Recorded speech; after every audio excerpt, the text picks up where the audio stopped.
মহাশিৱৰাত্ৰি মহোৎসৱক লৈ উদুলি মুদুলি ঐতিহাসিক ঘুগুহা দলৰ বাকৰি আৰু মই সমগ্ৰ পৰিৱেশটো দেখুৱাইছোঁ।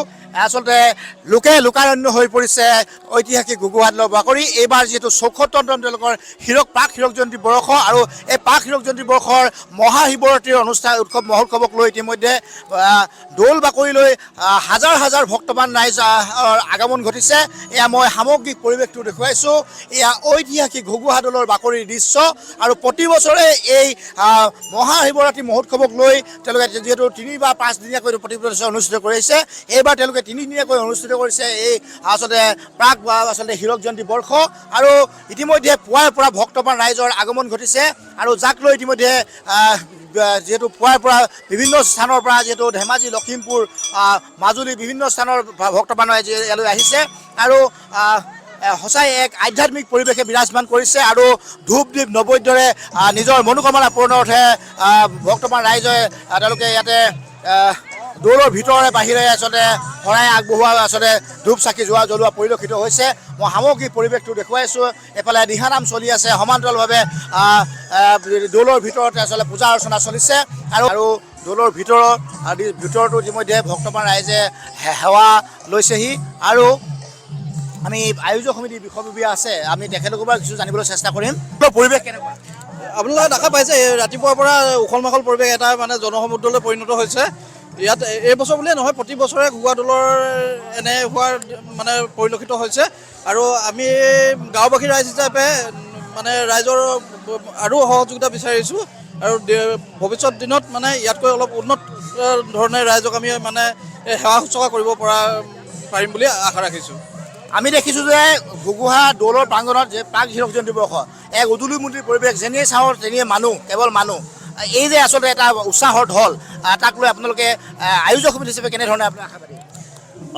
আমি আয়োজক সমিতি হিচাপে অতিকৈ আমি গৌৰৱান্বিত, যিহেতু আমি গৌৰৱোজ্জ্বল প্ৰাক হীৰক জয়ন্তী মহোৎসৱ এই আয়োজন কৰিছোঁ। মহাদেৱৰ যিটো আস্থা আৰু বিশ্বাস লৈ আমি ঘুগুহা দৌল উন্নয়ন কমিটিৰ সৌজন্যত যি আমি ৭৪ সংখ্যক যি আমি প্ৰাক হীৰক জয়ন্তী বৰ্ষ আমি উদযাপন কৰিছোঁ। এইটোৱে আপোনাৰ এটা কথা সূচাইছে যে আপোনালোকে দেখিছেই যে আপোনালোকৰ কেমেৰাত যিহেতু বন্দীয়ে হৈছে, যিহেতু এটা উখল মাখল পৰিৱেশ, এই উখল মাখল পৰিৱেশে আমাক এটা মানে বৈকুণ্ঠ ধামলৈ পৰিগণিত হোৱা যেন আমাৰ অনুভৱ হৈছে। আমি দৌল উন্নয়ন কমিটিয়ে খুব আমাৰ জাক জমকতাৰে আমি আয়োজন কৰিব খুজিছিলোঁ, আমি তাত আমি সফল হৈছোঁ বুলি আমি ভাবিছোঁ। কিন্তু এটা কথা আপোনালোকৰ মাধ্যমে জনাব খুজিছোঁ, যাতে আমি যি ব্যৱস্থাপনা কৰিছিলোঁ সেই ব্যৱস্থাপনাবিলাকত ক'ৰবাত নহয় ক'ৰবাত খুঁটি নাটি থাকি যাব পাৰে। সেই খুঁটি নাটিবিলাক যাতে আমি সংশোধন কৰিব পাৰোঁ, যাতে তাক আমাক বিতৰ্কৰ চকুৰে নাচায়, তাক যাতে আমাক দিহা পৰামৰ্শ আগবঢ়াই আমাক যাতে আগবঢ়াই লৈ যাব পাৰে, তাকে আমি বিশেষভাৱে কামনা কৰিছোঁ। আৰু এটা কথা জনাবলৈ পাই গৌৰৱান্বিত, যিহেতু আমি ৭৪ সংখ্যক পাতিছোঁ, অহা বৰ্ষৰ আমাৰ ৭৫ সংখ্যক হ'ব, গৌৰৱোজ্জ্বল হীৰক জয়ন্তী বৰ্ষ হ'ব। আমি এই হীৰক জয়ন্তী বৰ্ষটো আমি বৰ্ষজোৰা আপোনাৰ আমি মহোৎসৱ হিচাপে পালন কৰিব খুজিছোঁ। বিভিন্ন কাৰ্যসূচীৰ জৰিয়তে, বিভিন্ন অনুষ্ঠানৰ জৰিয়তে আমি অনুষ্ঠানটি আয়োজন কৰিম। আমি সকলো আপোনালোকৰ মেডিয়া চেলৰ সকলোকে আমি আহ্বান জনাইছোঁ, যাতে ঘুগুহা দলৰ প্ৰসাৰতা আৰু প্ৰসাৰৰ ক্ষেত্ৰত আপোনালোকে গুৰুত্ব প্ৰদান কৰক, যাতে উত্তৰ পাৰৰ এই ঐতিহ্য সম্পদৰাজিক যাতে আমি বিশ্ব দৰবাৰত প্ৰতিষ্ঠা কৰিব পাৰোঁ। ইয়াৰ সংৰক্ষণ আৰু সৌন্দৰ্যবৰ্ধন কৰাৰ ক্ষেত্ৰত আমি যাতে আৰু অধিক গুৰুত্ব প্ৰদান কৰিব পাৰোঁ। জিলা প্ৰশাসনে আমাক যথেষ্ট সঁহাৰি আগবঢ়াব খুজিছে আৰু তাৰ ক্ষেত্ৰতো আমি গুৰুত্ব প্ৰদান কৰিছোঁ।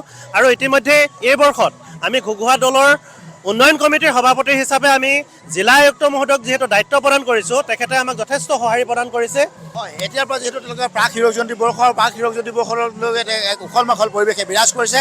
আমি আন একাংশ ভক্তবান ৰাইজ আছে, আমি তেখেতলোকৰ পৰা কিছু জানিবলৈ চেষ্টা কৰিম। যিহেতু আজি ইয়ালৈ তেওঁলোকে আহিছে, আচলতে দৌললৈ বুলি আচলতে ঢাপলি মেলি আহিছে, তেওঁলোকে নিজৰ বা লগতে পৰিয়াল স্বজনৰ আচলতে মনোকামনা পূৰণৰ অৰ্থে। এগৰাকী আচলতে বাইদেউ লগ পাইছোঁ, বাইদেউ ক'ৰ পৰা আহিছে? আমি ওচৰে। কেনেকুৱা এই ঘুগুহা দৌলৰ শিৱৰাত্ৰি মহোৎসৱটো কেনেকুৱা ধৰণৰ? বহুত ভাল, হয় ভাল। হয়, এয়া আচলতে ইয়াতে যিসকল ভক্তবান ৰাইজ আহিছে, তেওঁলোকে অতি আশাৰে ইয়ালৈ আহিছে আৰু আমি সামগ্ৰিক পৰিৱেশটো দেখুৱাইছোঁ আৰু আন একাংশ ভক্তবান ৰাইজ আছে, আমি তেখেতলোকৰ পৰা কিছু জানিবলৈ চেষ্টা কৰিম। ঘুগুহা দৌলৰ বাকৰিতে উৎসৱমুখৰ পৰিৱেশ, আপুনিও আহিছে এগৰাকী ভক্ত হিচাপে, কেনেধৰণৰ অনুভৱ কৰিছে?